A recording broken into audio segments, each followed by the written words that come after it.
Good morning, everybody. Welcome to Keys to Your Best Life. I am your host, Maggie Cavanaugh, and I have got my dear sister in Christ, colleague, minister partner. I mean, you just name it. I've got Samantha Degrasse with me, and she is so precious, and I love her so much. And we have a huge announcement. It's big. It's big. Many of you may or may not know her, but she is the founder of Build Her a Bridge Ministries. And her and I met through ACT International. It's our 501c3 covering. And we connected because we both have a heart for young people, teens, families to be restored, people to just be real and to talk about things that a lot of people don't want to talk about. And, her motto is, being real, raw, and relatable. And mine is being hot, being open, honest, open, and transparent. So we're like two sisters from another mister. I'm just saying. We're just cut from the same cloth when it comes to what is important for our youth today. Maybe you have a tween, maybe you have a teen, maybe you have a kid in college. It doesn't matter. We all need to be aware. And the month of May is Mental Health Awareness Month. And this is just a perfect time for us to announce that we'll be doing a dual broadcast monthly. It will be called Bridge Forward. And you're probably wondering, what does Bridge Forward mean? Well, Build Her a Bridge is Samantha's ministry, and our ministry is Moving Forward Ministry. And our coaching for our teens is Forward. So Bridge Forward is perfect. And so the Lord has been speaking to us about various important topics. So obviously today, this is a broadcast for Keys to Your Best Life, but starting next month, on the first Friday of every month, with supplemental things coming down the pike, including and not limited to interviews with teens that are going to talk to you about what is their perspective on bullying. I mean, they're out on the front lines here, for the most part. Not saying that an adult can't be bullied, they can. But we're going to get some insight. We're going to get some really good information from them. So make sure that you watch for this upcoming information on this, the dates, times, locations. Make sure that you get it out to the hands, because we want to help parents and leadership in churches with youth groups. And the list goes on and on of all the people that we want to help through the eyes of the teens. What are they saying? What does God's word say? What is the mental health organization saying? And together we are going to bridge forward. So I'm super excited. Yes. This is so exciting. I am so excited. I am so excited. Even my daughter yesterday was looking at the logo and she said, I want to be a part of that. So I'm thinking, if she's saying that, how many more of her other friends and other youth that I've encountered would want to be a part of this, because they want their story to be heard. They want to be able to tell it, because like you just said, they're on the front lines of everything. See, we can talk about our experiences in our childhood and teen years, and sometimes even adults are bullied, but I want to hear from them, because they are on the front lines of everything. Yes. And they have a completely different perspective. They do. And things have changed so much since I was a child or when you were a child. I mean, we know the root cause of bullying, is to be a person that deliberately tries to make someone else feel upset or scared or ashamed, and they bully others with, behavior, culture, race, class, identity, everything. We know that's out there in a staple, but it has changed a lot. So that is our topic today, is bullying. Bullying, yes. It's real. And so, Samantha, I know you've got some amazing stats, and I know you've got some great notes on this. So whenever the audience is listening and they're going, well, how do you define bullying? What is it? I mean, tell us a little bit about what you've got there with your research. Geez, there's so much towards it. But I want to say that why I was doing a lot of research, and one of the things that was the question out there was, why do people bully? And there's not one definite answer of why people do bully, but from sort of like antonyms and everything of things that stood out for why people bully is they feel empowered. They feel like they're controlling and dominating and aggressive and cruel. And a lot of times we have to look at, well, what's the reason why people are bullying? Why are you, is there so much anger in you? Why are you doing that? What's really going on? And I think we really have to look at that as, why is it that you are externalizing everything? Why is it that you are acting out in such a manner to put other people down? There must be something going on inside. And that looks like maybe it's something going on from their childhood, from their past that they haven't been able to address, something going on currently that they don't know how to necessarily express. It could be that there are parents or grandparents or people that they're around are bullied or bullying, that they see that and they're like, well, they're only acting out based off of what they see. Right. So there's just, it's changed a lot from when we were growing up to now, because there's also that cyberbullying issue, but it's alarming with the stats, I think. So I was doing some research here, and it says, according to stopbullying.gov in 2017, about 20% of students ages 12 to 18 experience bullying. And when I look at that, I'm like, 20%. Okay, but then you're thinking 20%, those are numbers. Those are kids. Those are teenagers. And 19%. That's just the ones, though, that are reported. Exactly. That's exactly right. Reported. And all of the things that I'm saying, that's what it says, reported. So imagine all the ones that are not. I know those numbers are higher than that. I know they are. 19% of students grades 9 through 12th grade have been bullied on school property. 30% of young people admitted to bullying others. And again, that's just what's reported. Wow. You know, you said something really important as far as the different reasons of why people bullying, the controlling and so forth. I just submitted an article that I was challenged to write, and I do mean challenged to write for Lifeline Christian Mental Health magazine. It'll come out in June, I believe. But I stated in there that many times when children come from a domestic violence home, this is a learned behavior. So they're going into the school with the attitude of mom shoves dad around or dad shoves mom around, and they're projecting that onto other people because they think this is normal behavior. That's right. And so there are so many root causes of that. So, wow.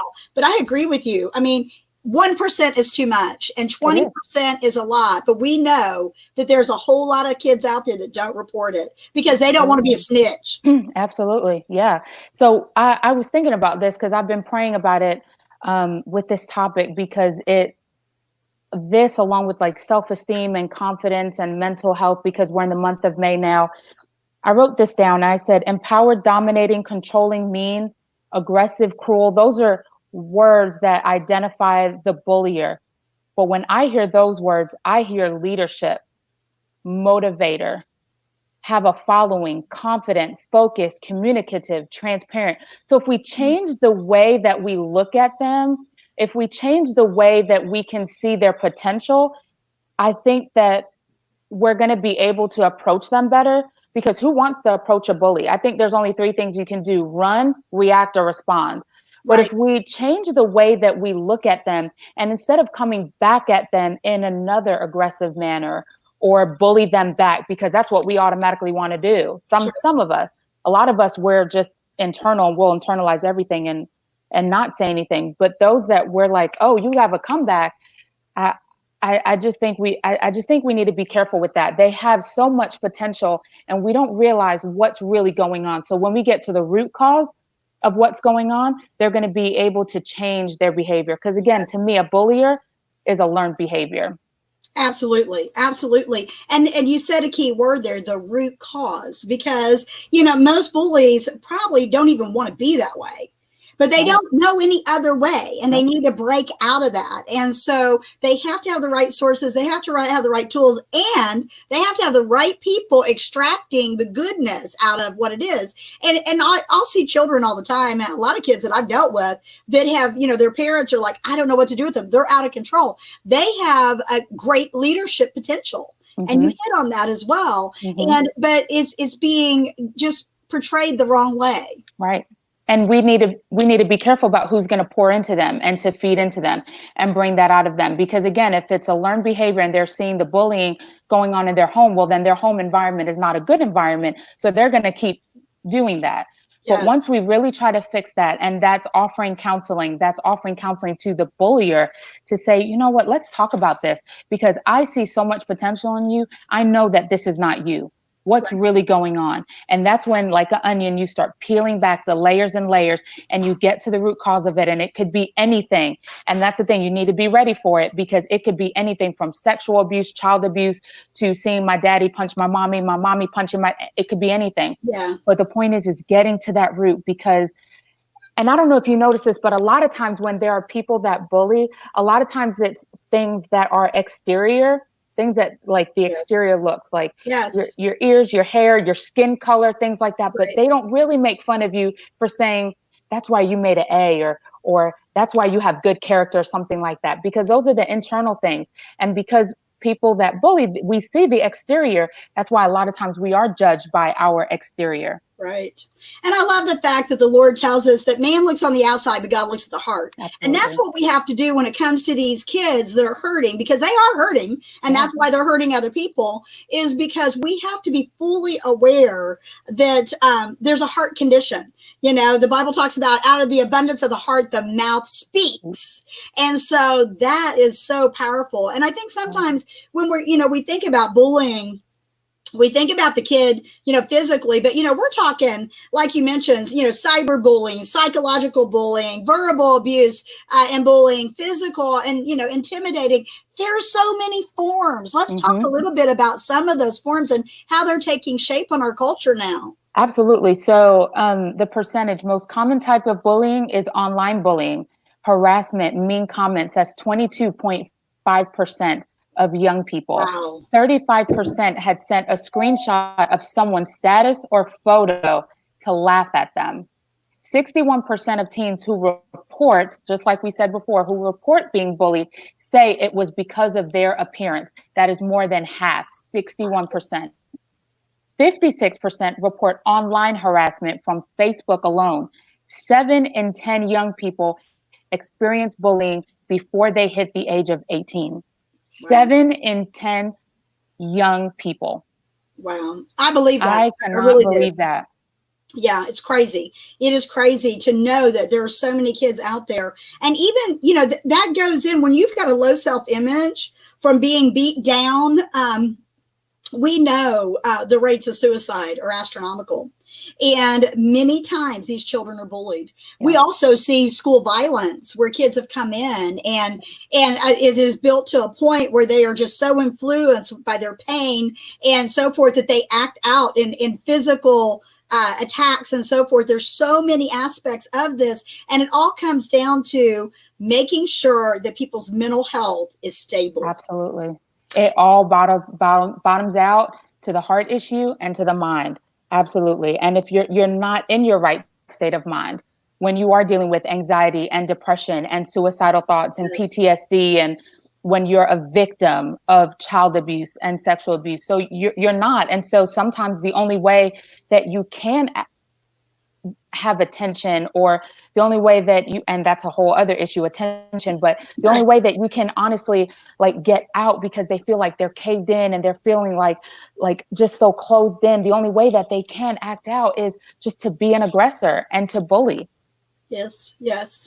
So we've talked a little bit about the symptoms and the root causes of the person doing the bullying. Let's talk about those that are receiving it on the other end as well, because I think that probably if you are watching this broadcast and you yourself are being bullied, and or your child is being bullied, you need to know some warning signs. Because I know, Samantha, we talked about 20% being reported, but I know for a fact that I've talked to multiple teens over the years and multiple adults even that do not report their abuse, whether it be physical, sexual, emotional. They don't, because for various reasons, a lot of times it's shame-based. They feel like they deserve it. Like you mentioned, the low self-image. A lot of times they have been bullied to the point where if you tell somebody that I just did this to you, I'm going to hurt someone you love. I mean, there's a lot of manipulation tactics that come out of that. So what would you say to those that may be watching that has a child that's being bullied?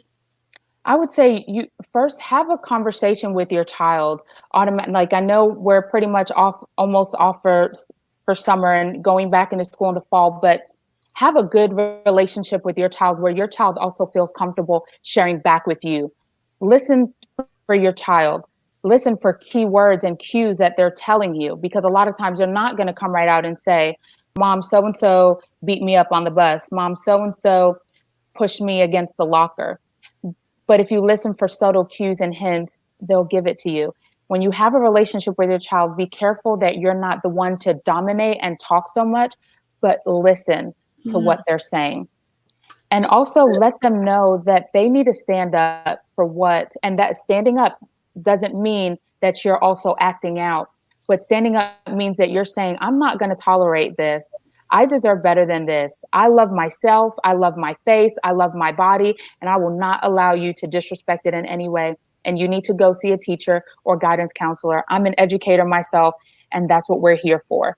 A lot of times it's about the relationship that parents have with their child, because they don't have such a good relationship. And so the one that's being bullied, or the one that's a victim of abuse, they're wanting to keep it in.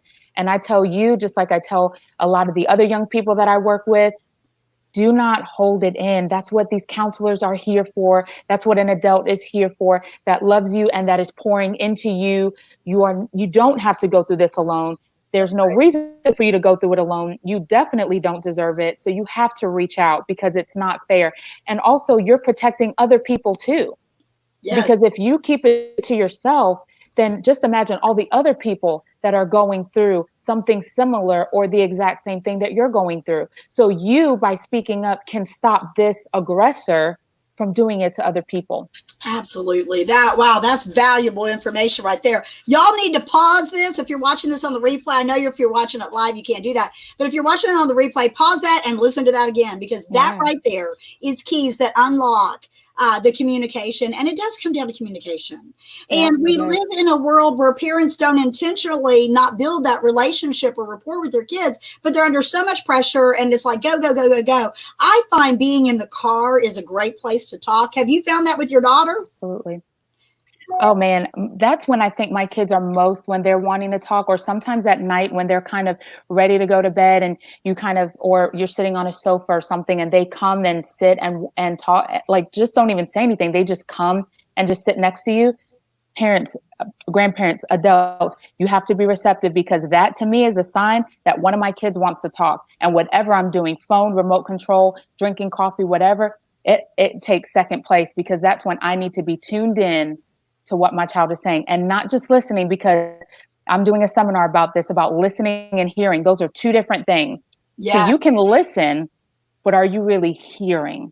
Yes, that's right. So you really have to. So yes, your children will give you subtle clues and hints. And even if they kind of joke around about it, be careful about that, because a lot of times that could be them turning it around and making it not serious by making it jokey, and it's not. Because that is also probably a subtle sign and clue that your child is experiencing something. So please take it seriously. Yes, that's so important. It's so important. You know, you mentioned that they need to get it out. And, you know, from a standpoint of years of dealing with people with trauma and different issues, is that things buried alive do not die. They stay there and they stay dormant. In my own experiential knowledge from, you know, different types of abuse, I know I even had a statement that I made when I was young. And basically I was just like making a inner vow to myself, which is very dangerous when we make those inner vows of no one is going to hurt me again. And I'm just going to put that on ignore. And I'm just going to pretend like that didn't happen. And what happens is it just goes like this. It just goes up and up and up. And then it comes out in an unhealthy way, unexpected. And when you see an explosive thing, and, you know, I was well in my 30s before I started, like all of this crap was coming out. And I'm like, what is wrong with me? And I had stuffed so much pain and so much stuff. So for those of you watching this, don't allow it to get into your 30s. Listen, it is healthy to communicate how you're feeling in a safe environment. You know, get with an educator, get with a counselor, get with a coach, get with your youth pastor, get with your whoever it is that you trust to get some outside resources, because everyone, no matter who you are, has had some sort of pain in your life. And it's part of the process. Jesus said that in this world, we will have tribulation. So you're going to have it. It's going to happen. Right. but it's how you deal with it. And I want to use this visual because it's a visual that we can all relate to. And I use it sometimes with analogies and everything. But think about a scab that you have on your arm. And when you try to pick that scab off, because it's still in your skin and because it still hurts and it's red around, that means it's still attached to you. So it's going to hurt. But you know how we have those calluses on our hands and dead skin doesn't hurt anymore because it's no longer attached. Yes. So you're able to peel that bad boy off and it doesn't hurt. But if you have a scab on your arm and it's still there and it's red, you can't peel it off because it's going to hurt. There's no reason why you going through all this. And to me, sin is sin, regardless of what it is. Right. To me, bullying is the same thing. And I take it just as seriously, cyberbullying, as I do sexual abuse and child abuse and anxiety and depression. I take it all seriously because it affects the psyche and it affects the mind. But be careful because just like you said, it is still attached to you. And so what are you going to do? And you have a choice of whether or not this is going to still stay attached to you or whether or not it's going to be dead skin. So that is my analogy. I use it all the time, but it's a good visual. It's a good visual reminder of what is attached and what is not attached to you, what you need to let go of and what you need to keep. And that's one thing that you don't need to constantly hold on to are things that should be dead issues that you should bury. You should address it and you should bury it. Yes, put it in its proper place and then move on. You know, and you'll know when it's a scab because if you get bumped into it by your boo-boo and that scab walks out, you're going to bleed all over the place. Right. And there's a saying that if you, let me think what the saying is, but if you do not deal with your boo-boos, basically, you know, your scars, your wounds, that you will bleed on people who did not cut you. That's right. And so that hurting person will hurt someone else and hold someone else accountable. You know, maybe you were bullied as a child and now you're in a leadership role. Matter of fact, I just watched a movie with my granddaughter the other night and I kind of questioned whether or not I should have watched it. There's a couple of questionable things in there. I was going, you know, it was supposed to be okay. And it was called Little. I don't know if you've seen it, but the woman was a corporate CEO of a company and she was driven and she was hard and she was cruel. And, but she had been bullied as a kid for being smart. And so what happened was that she ended up, it's kind of like one of those switch things where she had to go back to being a kid and deal with that. And she was helping other kids that were being bullied. And she was helping them take a stand. Now, the message of that was powerful. Right. There was a few questionable scenes, so I encourage you, if you do watch that movie, explain those scenes to your teen or tween, or it was my granddaughter's a tween. And afterwards, I was like, that was inappropriate, you know, or you pause, you know. But the reality is that it's true. You'll carry it into adulthood unless you deal with it now. It's very powerful to deal with your pain because then you can turn around. And I love what you said about exposing it. Anything we expose to the light, you know, the enemy flees, you know, and when we expose it, it keeps someone else from being hurt. And when you deal with your stuff now, it keeps you from being hurt in your adult years. Yeah. I know it's not, I was bullied. I mean, I think we all were to a certain extent, and it doesn't make you feel good. And a lot of times it has you evaluate and reevaluate yourself. Like, so what is wrong with me? So is there something wrong with me? So my skin is too dark. My skin is too light. My ears are too big. My lips are too big. And then you start questioning yourself, and that's where it starts spiraling. Now, in doing research, there's no evidence of those that are suicidal have experienced, I guess there's a certain word that I want to use, or it's like have experienced bullying, or they weren't suicidal because of bullying, but it all is the same thing. It all narrows down to the same thing. It doesn't make you feel good. That's the first thing. It makes you question yourself. Right. That's the second thing. And then the third thing is that that's when you start really your self-esteem and your depression and your anxiety. So while they're factors of it, and it is all interconnected. Sure. So we just have to be careful about that. But for that person that is being bullied, please speak out. Don't hold it in. And for the person that's the bullier, I just want to tell you, there's no reason for you to want to make other people feel bad about themselves or feel bad about what they're doing, because we're not perfect. You should not point out someone else's flaws because guess what? We all got them. We're not perfect. We all have things that we're working on to improve, but pointing that out, especially in a public manner, is just cruel. It honestly is just cruel. And honestly, it was that child that was always the bullier that wound up not having a lot of friends because no one wanted to associate themselves Right. with the person that was being bullied. So therefore, you're acting out, you're aggressive, you're cruel, you're mean, then you're sitting at the lunch table by yourself. Well, it would be hard for me as a parent to say, well, I want you to go talk to that person that put you down. Yeah, I mean, that's the reality of it. What do you say to your child? I would say that, yeah, that person is not being mean, but that doesn't mean that you still shouldn't try to be nice and be a friend. And you be the light in their dark world, because it all will start with you. That's exactly right. We have got to look at people through the lenses of Christ and recognize that there are, underlining causes of why they're acting out and doing that. Imagine if the Lord only dealt with us and, forgave those that were good enough. Mm-hmm. There's no good thing here, Mm-hmm. The Bible says there's not good, no, not one. That's right. And that's so right. Just because their sin looks different than somebody else's sin doesn't mean that they don't deserve forgiveness. Now, forgiveness doesn't always mean reconciliation, right. Obviously, you don't want, you can forgive your bully, but that doesn't mean you need to go, be a light to them by all means, right. But don't put yourself in a difficult situation. But where you're once again vulnerable and falling victim to it. Yes.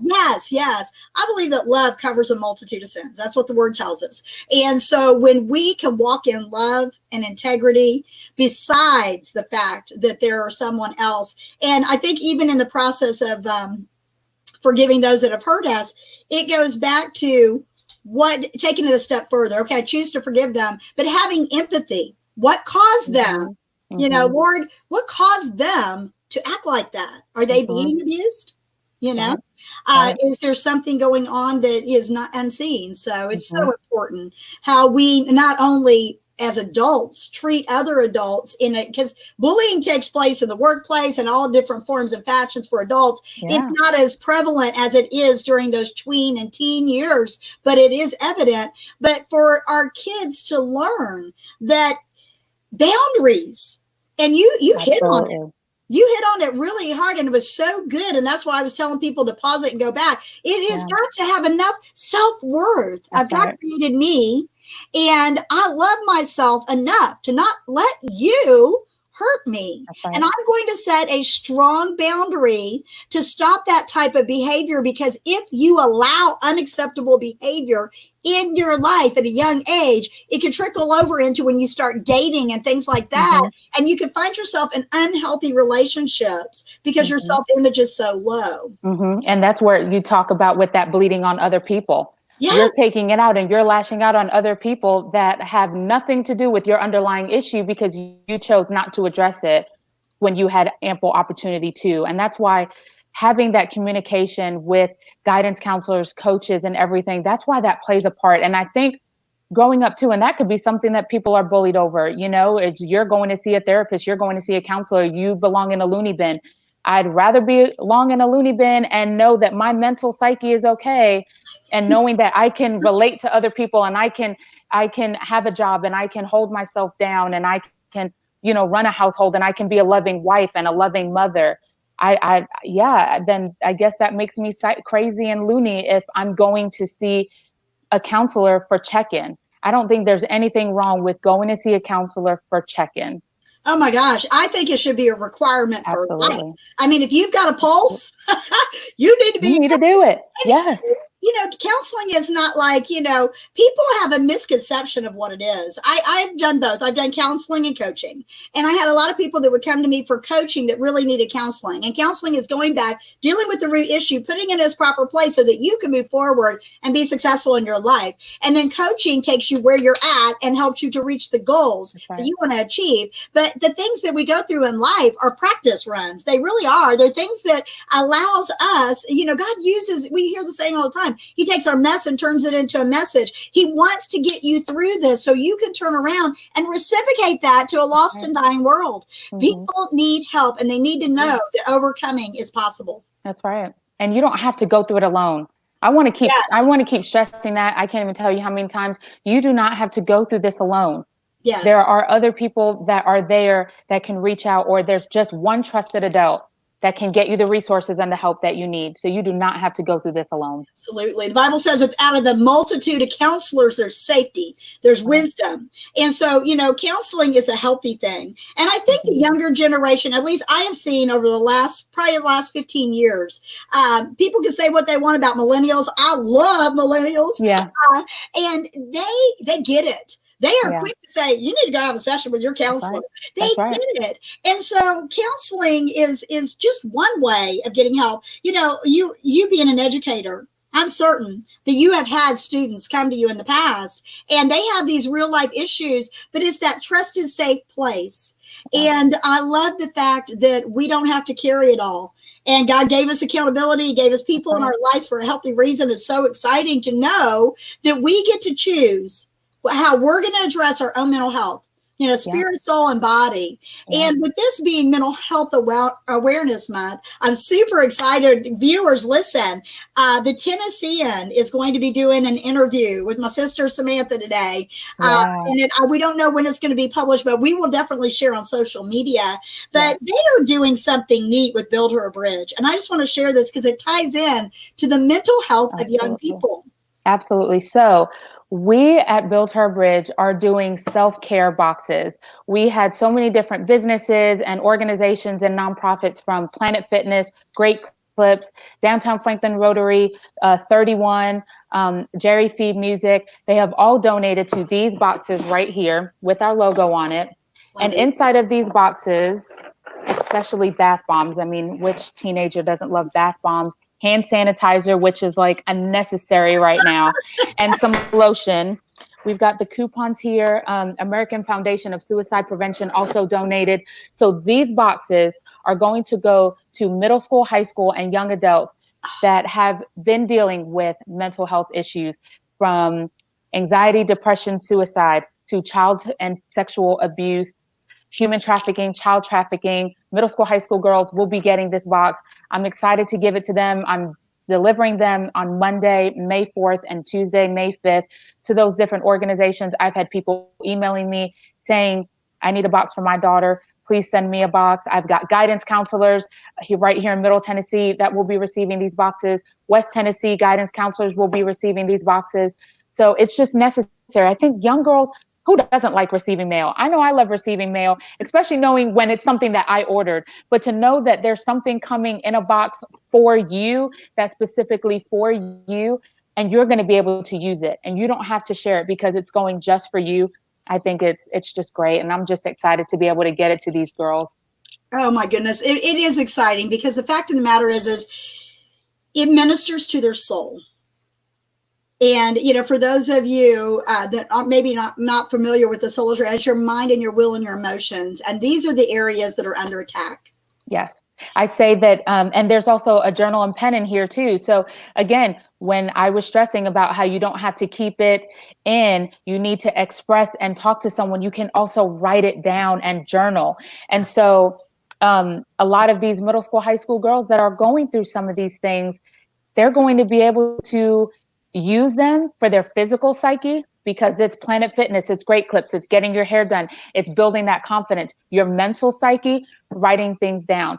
Your emotional psyche, writing things down in the journal. So it covers every single aspect. And that's why I love these boxes, because I wanted to make sure it covered physical, mental, emotional, spiritual. Everything is all in that box, and you girls will be getting it. So I love it. I love it. It's so exciting what the Lord is doing through Build Her a Bridge. It's a great ministry. And I have to encourage you guys again, please share this broadcast out. If you're watching on YouTube, Periscope, Facebook, we're going to figure out how to get it on Insta. We're going to figure it out. It's one of these young people. And I know, Samantha, you're good at Insta, so we'll figure out but this topic is just one of the many type of topics that we will be covering in Bridge Forward. Yeah. And we want to help you not only talk about this, because that's where it starts, is acknowledgement. We can't talk about it. It needs to be out of the darkness into the light, where things can start to heal and resources can be found, So Samantha, is there anything else you want to add to the broadcast today? No, I just want to encourage you as a parent, as if you work with youth in any form, whether it's through ministry or entrepreneurship or nonprofit sector, that a lot of these young people now are going through so many things that you as a youth did not go through. A lot of times they are internalizing everything. They're not wanting to share. They are not too proud to share because they don't feel worth. They don't feel valued enough. And so we play a huge part. We all play a huge part in pouring life back into young people. And that is by dealing with their spiritual, mental, emotional, physical needs. And we have to meet them where they are. But we don't want them to stay there. We want them to continue to grow because we're growing them and raising them to be young men and women in the workforce. And so we don't want them to go through things alone. We want to be careful about what we say to them and what we're giving them, but we need to give them truth. And that's where our motto, real, raw, relatable, comes in, because you can't sugarcoat anything. It doesn't do anyone good to sugarcoat the truth. The truth is that no one should be touching you. The truth is that you are valued and you have worth, and no one, not a bullier, not an adult that's trying to overpower you, you should not be a victim of it. That's right. So I just want to encourage you, youth leaders and everything. We play a special part in pouring into these youth, and it's hard, but it's very rewarding because I love what I do. I love what you do too as well. And I love the fact that the Lord is allowing us to partner and collaborate in inspiring those of you out there. So y'all make sure that you keep an eye out for the upcoming broadcast. Our first one will be on the first Friday of the month of June. We're officially launching in June, but you'll see tidbits. You'll see tidbits of information dribbled out. So look for those first and make sure that you get your young people involved in this. And we just want to be a service to y'all as far as encouragement, inspiration, and tools that you can use to literally change your perspective on how you look at the whole issue that, people are dealing with, is specifically tweens, teens, and early young adults, because the struggle is real. So Samantha, I am super excited about our upcoming broadcast. Me too. You guys catch us and make sure that you share this out. If you are watching this on Periscope, YouTube, or Facebook, please drop a comment. We'll go back and answer those questions as well. And we'll drop a few resources in there, a couple websites of places you can go to get more information on the topic of bullying. So we thank you guys so much. God bless. Have an amazing day.